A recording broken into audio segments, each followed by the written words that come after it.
The call came on a Tuesday, 11 days before the wedding. Renee did not hear it ring. She was at work, her phone tucked in her locker at the back of the food pantry where she volunteered 3 mornings a week before her afternoon shift at the clinic. The pantry occupied the ground floor of a building that had once been a coin laundry, and it smelled of cardboard and dried beans and the faint sweetness of old linoleum. She had learned to love that smell, the particular mix of it, because it meant the same thing every time. There was work to do, and she knew how to do it. When she pulled her phone out at noon and saw her mother's name on the screen 14 times, she set down the bag she was folding and stepped outside into the October cold and called back. The street was empty. A city bus moved through the intersection at the far end without stopping. The conversation lasted 4 minutes. She did not cry. She stood on the sidewalk with her coat half buttoned and listened while her mother told her, in the careful voice of someone who had rehearsed the words, that the family would not be coming. Her father had decided. He had never approved of Marcus, had never softened toward the idea of his youngest daughter marrying a man who drove a delivery truck and attended a church across town from the one she had grown up in. He had taken issue with small things: the truck, the church, the apartment in a neighborhood he considered beneath what he had planned for her, and small things had accumulated in him the way water accumulates in a low place until there is nowhere else for it to go. He had been quiet about his disapproval for 2 years, and now, with the wedding 11 days away, he chose to make it audible. Her mother said she was sorry. She said it twice. She did not say she would come anyway. She did not offer another option. She said it as though the decision had been made by weather, something beyond either of their powers. Renee said, "Okay, Mama." She said it quietly and without any shake in her voice. Then she hung up and stood for a moment with the phone pressed flat against her sternum, looking at the empty street. A paper cup moved along the gutter in a small wind. She watched it until it caught against a drain and stopped. Inside, 2 of the regular clients were waiting for their Tuesday boxes. She went back in. If you have ever had a moment like that one, where something you thought was solid simply drops away and you're left standing in the cold, holding the pieces, you know that there is no good way to explain what it costs to keep moving. You know the specific quality of that cold, how it does not come from the air but from somewhere in the middle of your chest, and how the ordinary tasks waiting for you on the other side of the door become both impossible and necessary at the same time. Renee kept moving. We will follow her because what happened next is a story worth knowing. She finished the afternoon, assembled the last 6 boxes, said goodbye to the volunteers, and locked up the supply cabinet the way she always did before she left. She did not tell anyone what had happened. It was not the kind of news you put down in a public place if you can avoid it. The afternoon clinic shift ran until 5. She checked in patients, answered the phone, restocked the exam room supply drawers, and said the appropriate things at the appropriate times, and nobody noticed anything, which was both a relief and its own particular kind of lonely. She drove home the long way, past the park where the leaves were going orange along the edge of the paths because she needed 10 more minutes before she could be inside her apartment. Marcus found out that evening when he came to pick her up from her afternoon shift at the clinic. He sat in the car with her for a long time without starting the engine. The windows fogged slowly from their breath. He was a man who took time before he spoke when something was serious, a habit she had come to read accurately, and she waited. He said things she would remember later, specific things, the kind a man says when he means every syllable. He said her father was wrong. He said it without anger, as a simple statement of fact, the way you say a fact that is going to stay true, regardless of whether you are angry about it. He said he was sorry she was carrying this. He offered to call the wedding off if she wanted, to wait, to give it more time, to try again with her family from a different angle. He said it plainly, without drama, the way he said most things. She told him no. She told him the date was still the 17th, the venue was still Calvary Chapel on Drummond Street, and she still wanted to marry him in front of God and whoever else showed up. She told him she had spent 34 years waiting for her father to come around on things, and she was done making her happiness contingent on a man who had shown her again and again that he would not be moved by her preferences. She did not say this with bitterness. She said it the way you say something you have only just understood completely. He started the car. They drove home in the kind of quiet that is not empty, the kind that is full of everything already said. What Renee did not know, and would not know until much later, was that Marcus had already made one phone call of his own before he came to pick her up. He had called the one person in his life who had a way of knowing what to do when there was nothing obvious to be done. That person was Cecilia Marsh, 62 years old, who ran the community board at their church and who had known Marcus since he was a boy of 13, carrying folding chairs for the Saturday dinners and breaking them down after and earning $1 a table from the pastor who presided back then. Cecilia answered on the second ring, the way she always did, because she was a woman who believed that ignoring a call was a small act of cruelty you had to have a very good reason to commit. She listened to everything Marcus said without interrupting. When he finished, she was quiet for exactly 3 seconds, and then she said, "I need a list." He did not know what list she meant. He started to ask, and she said she would explain when she had something to show him, and she hung up. Cecilia Marsh operated on a principle she had learned from her own mother, which was that explanation before execution was a waste of everyone's time. Renee had spent 4 years doing a quiet kind of work that she never thought of as anything special, because to her it was simply what needed doing. She had moved to that part of the city at 30 after a stretch of illness that had cost her 2 months of income and taught her something about what it felt like to need help and not know how to ask for it. A neighbour she barely knew had left a bag of groceries outside her door during the worst week. She had never found out who, and she had spent some time trying. When she recovered, she went looking for somewhere to put the surplus energy of a person who has been given something and does not know how to return it to its source. The food pantry on Bleecker was 3 blocks from her apartment and was looking for Tuesday volunteers. She learned the names of the regulars. She learned that Mrs. Holloway always needed her box double-bagged because she walked 6 blocks to the bus stop, and the cans were heavy.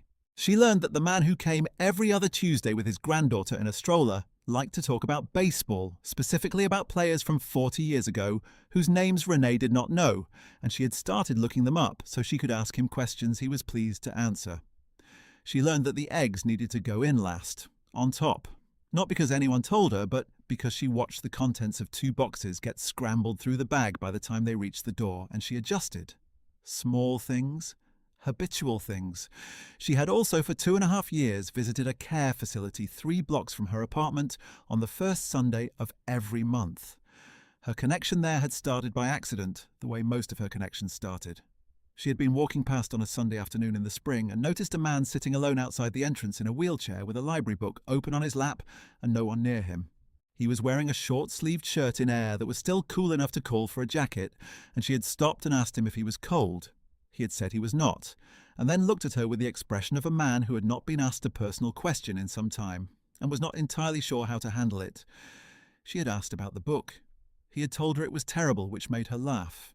He had looked faintly startled at the laugh, and then something in his face had eased. She came back the following Sunday with a different book, a better one, a mystery novel she had liked the previous year, and she sat with him for an hour on a bench near the entrance. She came back after that. She did not stop coming back. His name was Gerald. He had a son in another city who called on birthdays and a daughter who had stopped coming around after some falling out that predated Renee's arrival in his life. He was 81 years old and funny in the dry way of a man who had stopped having anything to prove. She brought him books and sometimes a cup of the good coffee from the place on the corner, and he complained about the coffee the way he complained about everything he liked, with a kind of grudging performance of dissatisfaction that meant he had looked forward to it. When he died, the previous January, she sat at his service in a folding chair in the facility's common room and was the only person there who was not a staff member. The service was 9 minutes long. She stayed in her chair for a few minutes after it ended, just to keep him company a little longer. She did not think of any of this when her mother's voice came through the phone on that Tuesday. She was not building credit. She was not keeping a ledger. She was just a woman who had learned, somewhere along the way, that showing up was the simplest and most available form of love. And she had kept showing up because it was what she knew how to do. She did not expect it to be noticed.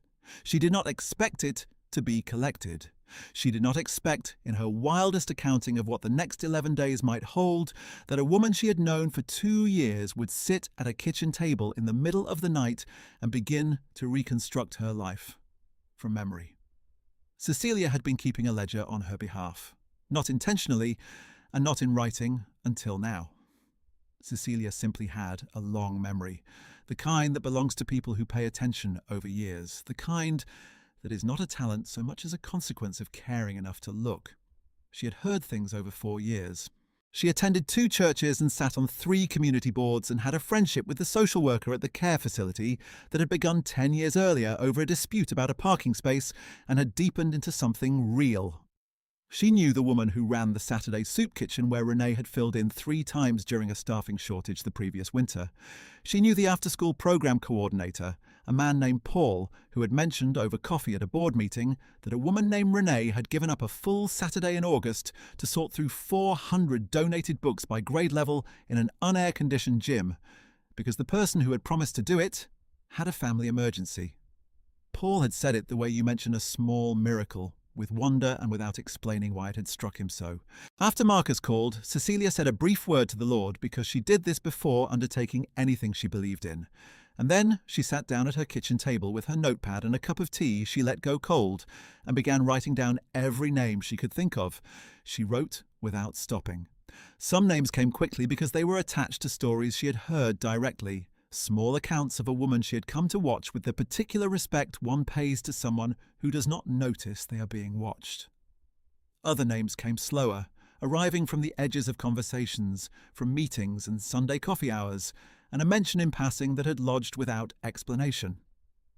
People who had encountered Renee, people who had mentioned her, people Cecilia had seen interact with her at church events or pantry drives or the Saturday soup kitchen. She wrote names, and then beside each name she wrote the connection, a sentence or two, what had happened and when, so she would be able to make the ask without fumbling through the story while someone stood there waiting to understand why they were being called. She had 63 names by midnight. She drank the cold tea and went to bed and called the first name on the list at 7 the next morning. The 17th arrived with a sky the colour of pale silver, the kind of October morning that cannot decide between sun and cloud, the kind that holds its breath all the way to noon.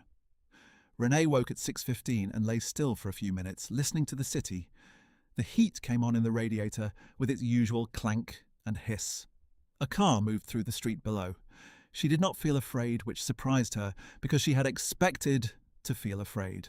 What she felt instead was a kind of clarity, the clarity that sometimes comes after a decision has been fully made, and there is nothing left to do but carry it forward. Marcus was not there. It was bad luck to see the bride on the morning of the wedding, and he had stayed the night before at his older brother Devon's apartment across town. She had talked to him briefly the night before, on the phone, and he had said only, "I'll see you at the altar." And she had said, "I'll be there." And that had been the whole conversation, and it had been enough. She got dressed at her kitchen table with the help of her one bridesmaid, her co-worker from the clinic named Charisse, who was 26, and deeply certain that everything would be fine in the emphatic way of someone who had not yet been proven wrong enough times to become uncertain. Charisse had brought pastries from the bakery 2 blocks from the clinic and made coffee in Renee's kitchen with the particular concentration of someone who considered coffee a form of service. She did Renee's hair, taking her time with it, coaxing the natural coils into a low, neat bun with a few loose tendrils at the temples, using the small clips and the oil that Renee kept on the bathroom shelf, her hands steady and certain. She fastened the small pearl earrings, the ones Renee had owned for years without a good enough occasion to wear them. She helped Renee step into the gown, the simple white one Renee had bought on a sale rack in June, and had taken in herself over 3 evenings at the kitchen table with a needle and thread and the concentration of someone who did not entirely know what she was doing but was determined to learn it, and she smoothed the fabric across the shoulders and stepped back and looked and said, "You look exactly right." Renee looked at herself in the mirror for a long moment. She thought about her mother. She thought about her father's face the last time she had seen it, at a Sunday dinner in September, when he had looked at Marcus across the table with the particular expression of a man who has already decided and is only waiting for the occasion to say so. She set those thoughts aside. She was practiced at this, at the setting aside, the way you set a heavy thing down for the duration of a task that requires your hands free. She picked up the small bouquet of white carnations she had arranged herself the evening before, wrapped at the stems with a strip of white ribbon, and she said to Charisse, "Let's go." The drive to Calvary Chapel took 12 minutes.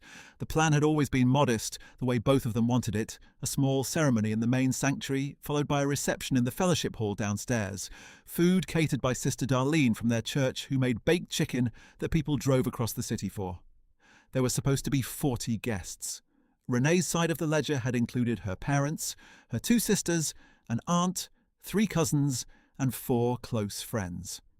Her family's cancellation had left her side of the church empty.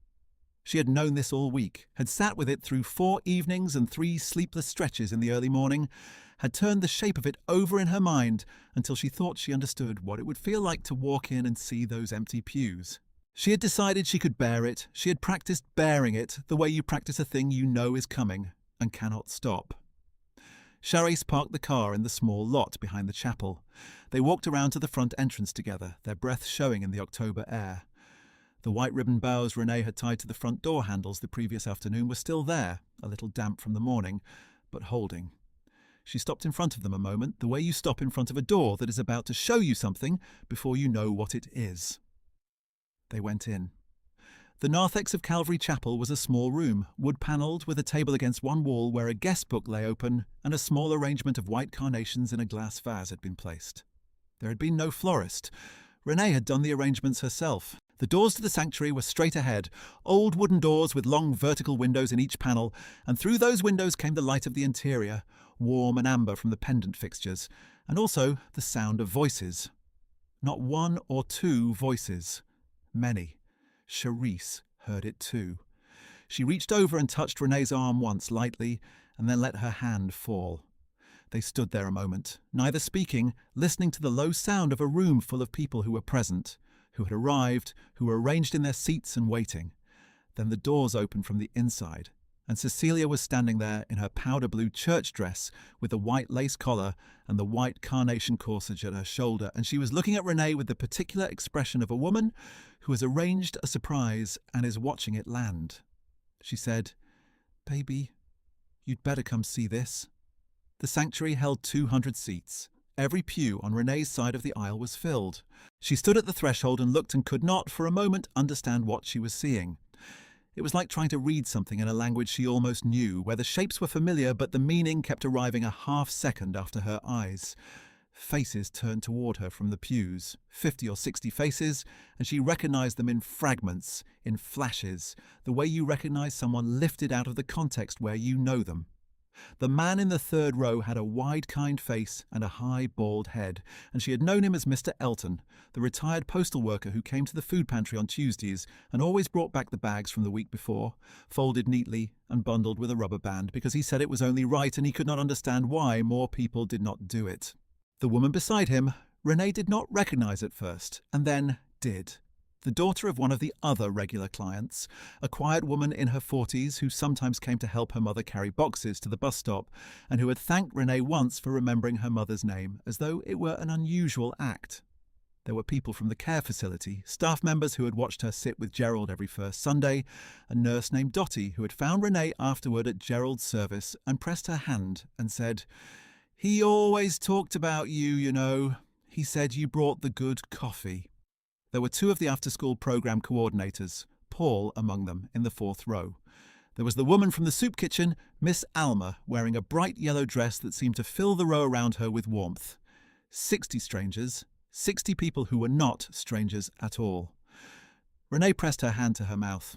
She stood there in her simple white dress with her small carnation bouquet, and she looked at all of them in their best clothes, all of them with a white carnation somewhere on their person, a lapel pin or a corsage or a stem held in the hand, and she understood, slowly, what she was standing inside. She had built this. She had built it without knowing she was building it, one Tuesday at a time, one Sunday at a time, one stopped car and one spare bag, and one cup of good coffee at a time. And here it was, standing up around her like a room. Cecilia came to stand beside her and said quietly, "Not one of them was asked. Every one of them came because they wanted to." There was a woman in the 5th row, 70-ish, sitting very still with her hands folded in her lap and her chin up, in a green dress with a white carnation pinned at the shoulder, who Renee recognized slowly and then with a small shock. She was the older sister of the man whose car had died at a corner on a winter evening the previous year, a stranger whose flashes were going and whose phone was dead, and who had not asked for help because he had not seen anyone to ask. Renee had been walking past on her way home from the pantry. She had stopped because the car was blocking the lane and because there was something to be done, and she was there to do it. She had helped the man push the car 2 blocks to the nearest gas station, and she had waited with him inside where it was warm until his sister arrived, which took 40 minutes. She had refused the money he tried to press on her. She had walked the rest of the way home in the dark. That sister was in the 5th row of her wedding. Someone started to clap, just one person. From somewhere near the back, a single pair of hands going together with a deliberate sound. And then the whole sanctuary followed, and the sound of it filled the old building from the high beams down to the polished floorboards, 60 people on their feet and clapping. Not the polite, measured clap of an audience, but the full-bodied kind that means something. Renee felt it in her chest. She stood in the doorway and let herself feel it, the whole weight of it, because this was the kind of moment you owe yourself, and she had never been good at taking what she was owed. She stood there and let it come, and did not look away. Cecilia touched her elbow. "Marcus is waiting," she said, "and you have a wedding to get to." The ceremony was short, the way both of them had wanted it. The pastor, a man named Gerald, whom Marcus had known for 15 years and whom Renee occasionally confused in the soft associations of her mind with the Gerald she had visited at the care facility, though they shared nothing beyond a name and a quiet decency, stood at the altar with his hands folded and delivered the words with the gravity of someone who understood what he was witnessing. Marcus waited at the front in his dark navy suit with a single white carnation at his lapel and his chin slightly lifted, the way he held himself when he was working to keep something in. When Renee came down the aisle, he did not manage it entirely. His eyes went bright. He pressed his mouth together and looked at her the way a man looks at a thing he knows he will carry for the rest of his life. She walked to him. The 60 filled the room behind her. The candles burned steadily in their holders at the ends of each pew. The white ribbon bows on the pew ends caught the light in small, precise ways. The vows were the traditional ones. Renee had said when they discussed it months ago that the old words were old for a reason, which Marcus had agreed with. She said them now in a clear voice with only one brief pause near the end, where her throat closed without warning, and she waited. 1 breath, 2, for it to pass, and then continued. He said his without pausing. The pastor pronounced them married at 11:22 in the morning, and the room came to its feet again, and this time it stayed up. In the fellowship hall afterward, the celebration had a quality that Renee would spend the rest of her life trying to find language for. It was the same food she had planned, Sister Darlene's baked chicken and sweet potato casserole, and the roles that people fought each other for politely, but the room was different from anything she had imagined. People who had never met each other were finding, over paper plates, that they had things to say to each other.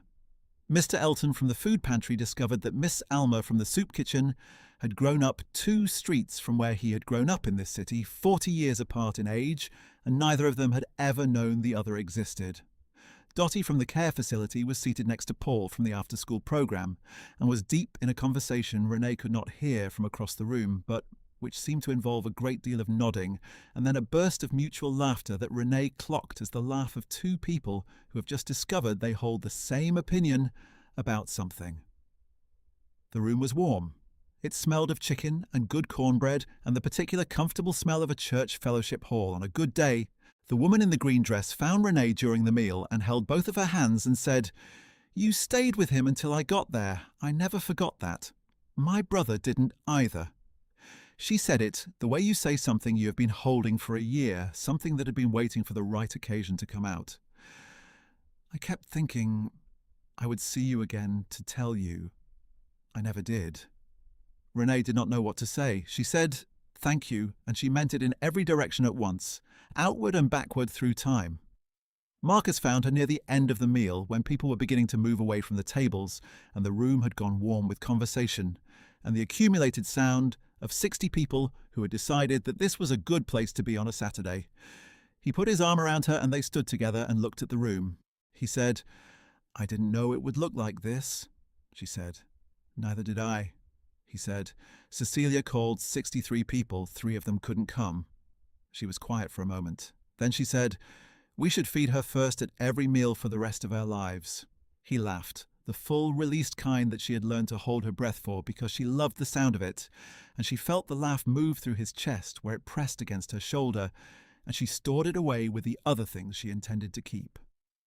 What Renee's family did not know, and what she did not tell them for some time, was that the morning of her wedding had been the fullest morning she could remember. Not full in the way she had planned. Full in the way of things that are given rather than arranged, the way a room fills when people choose to enter it rather than when they are expected to. She had stood in the doorway of that sanctuary and looked at 60 people in their best clothes, and she had understood in one unguarded moment what her ordinary Tuesdays and Sundays had been. She had not known. That was the thing she kept returning to, alone in the evenings in the weeks afterward, the fact that she had not known. She had not been keeping score, she had simply been present, again and again, in the only way she knew, and the presence had accumulated in people's memories the way soil accumulates, invisibly, until suddenly there is enough to grow something in. Her mother called that evening around 9. She said she had heard from Renee's aunt, who had heard from a woman at her church whose cousin had been there. And was it true that the church had been full of people? Renee said it was true. Her mother went quiet for a long time. The quiet had a different texture than the quiet of the phone call 11 days earlier. This quiet was not managed or rehearsed. This quiet was a woman sitting with something she had not expected to have to sit with. Then her mother said, "I'm sorry, Renee." It was the second time she had said it, but it was the first time it sounded like she was saying it to the right person and about the right thing. Renee told her mother that she loved her. She told her the door was open whenever she was ready, and then she let the conversation end because there was nothing more to be added to it that evening, and some things needed room to settle before they could be built on. She and Marcus drove to a small rented cabin 3 hours north for 3 days, which was what they could afford, and which turned out to be exactly enough. On the first morning, she sat on the porch with coffee in both hands and the October trees at the edge of a clearing going amber and rust and gold in the low morning light, and she thought about the room full of people. She thought about the 60 and the 3 who could not come. She thought about Cecilia at her kitchen table at midnight with a notepad and a cup of cold tea and 63 names. She thought about Mr. Elton and his bundled bags, and Miss Alma in her yellow dress, and the woman in green, and Gerald's 9-minute service in a room where she had been the only one. She sat on the porch and held the coffee and let herself know, fully and without deflection, that her life had been good. Not easy. Not as she had pictured it. Good in the specific way of a life that has been given away in small pieces and has come back on one October morning all at once. Marcus came out after a while with his own coffee and sat beside her in the other chair, and they watched the trees together without talking. There was a creek somewhere below the clearing, not visible but audible, and the sound of it was steady and clean. She thought that was enough. She thought she would not ask for more than this today. She reserved the right to ask for more tomorrow. A few weeks after they returned, Cecilia brought the notepad over for Sunday dinner. She set it on the table beside Renee's place without ceremony, just set it there, a small spiral notepad with a red cover, and said, "I thought you should have this." Renee picked it up and opened it and read the first page, the names and the notes beside them, the small sentences Cecilia had written in her careful handwriting. Tuesday, January, the food pantry. Extra bags in the rain. March, the moving van, 2 hours. First Sunday of every month, the care facility, Gerald. November, the hospital. Sitting with Keisha during her mother's surgery. The woman in green was there too, and her brother, a note that said simply, "Car on the corner, 40 minutes would not take money." Reading it was like looking at a map of a terrain she had covered without thinking of it as a journey. She kept the notepad in the nightstand drawer on her side of the bed. On hard days, the kind that still came because hard days do not stop coming because you have been seen, she would sometimes take it out and hold it without opening it. The weight of it was enough. The knowledge that it existed, that someone had stayed up until midnight reconstructing it, that it could be reconstructed at all. Kindness does not disappear. It moves through a community the way something moves through water, unseen until something brings it to the surface. What happened at Calvary Chapel on the 17th was not a miracle in the large sense. It was 60 people deciding that a woman who had shown up for them deserved to have someone show up for her on the most important morning of her life. They rearranged their Saturdays, they put on their good clothes, they accepted a white carnation from a box Cecilia had brought and pinned it where it could be seen. They sat in the pews on the left side of the aisle and they waited, because they knew from experience what it meant to be waited for, and they were not going to let her stand in an empty church. Her father called in February, on a Sunday afternoon. He did not offer explanation or apology in any clean form. He asked how she was doing, and she told him. He asked how Marcus was, and she said he was well. He said he would like to come visit sometime if that was agreeable. She said it was agreeable. There was a pause, and then he said he was glad, and she said she was glad too, and the conversation ended without resolving into anything larger, which was how it needed to go. Some repairs happen in installments. She understood that. She held the thread between them gently because that was how you held things that could still be pulled apart. By the following spring, she and Marcus were saving toward a house, a modest one in the same neighbourhood, close enough to the pantry that she could still walk on Tuesdays and Fridays. Cecilia came for Sunday dinner every few weeks and sat at their table and complained about Marcus's cooking in the affectionate way that meant she had been looking forward to it since she left. The notepad stayed in the drawer. There was an evening in late March when Renee was walking home from the pantry, a route she had walked so many times that her feet knew it without instruction, and she passed a young woman sitting on the steps of a building with a torn grocery bag.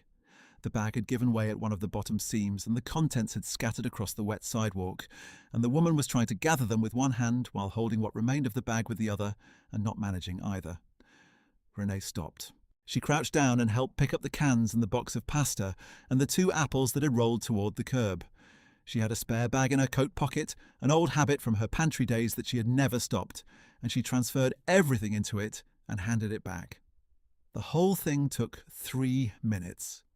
The young woman thanked her with the surprised gratitude of someone who had not expected a stranger to stop, and Renee said of course, and kept walking. She did not think of it again that evening. She did not need to. She was not building a ledger. She was not making deposits against a future withdrawal. She was just a woman walking home from work, with a spare bag in her pocket, on a wet March evening, in a neighbourhood she had chosen and intended to stay in. She did her small things the way she had always done them, without keeping score, without waiting to be seen. The world, she had learned, was better at keeping score than she was, and it had a longer memory than she had ever given it credit for. She turned the corner at the end of the block, the spare bag empty in her pocket again, and walked home through the lit windows and the wet March air. And she was glad.